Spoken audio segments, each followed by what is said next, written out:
మన జీవితాలలో కొన్నిసార్లు కొన్ని రకాలైన అన్య ఆచారాలు సంప్రదాయాలు వాటి నుండి విడుదల పొంది వస్తాం దేవునిలోకి.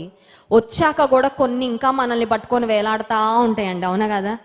కొన్ని మన మైండ్లోనే ఉంటాయి. వద్దనుకున్న కొంతమంది మంచి రోజా కాదా అని చూసుకుంటూ ఉంటారు, అవునా కదా? మంచి రోజా కాదా, మంచి గడియనా కాదా, కిటికీ ఇటు పెట్టచ్చా పెట్టద్దా, కొత్త ఇంట్లోకి వెళ్ళగానే పాలు పొంగిచ్చాలి ఎవరు చెప్పారండి? బైబిల్లో ఉందా అది? ఒక గేదెను ఆవను తీసుకొచ్చి పేడేయించాలని ఉందా బైబిల్లో? ఎవరు చేయలేదే భక్తులు అట్లా. ఇంట్లో ఇవి చూడాలండి, ఈ కార్నర్ ఇలా ఉండాలి, ఆ కార్నర్ అలా ఉండాలి, ఈస్ట్ ఫేసింగ్, ఫ్రంట్ ఫేసింగ్, ఆ ఫేసింగ్, ఈ ఫేసింగ్, ఇవన్నీ ఉన్నాయా బైబిల్లో?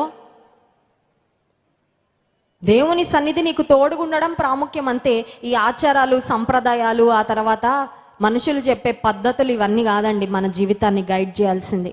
ఇప్పుడు గిద్యోను జీవితంలో కొన్ని విగ్రహాలు ఉన్నాయి. దేవుడు అంటున్నాడు, ఆ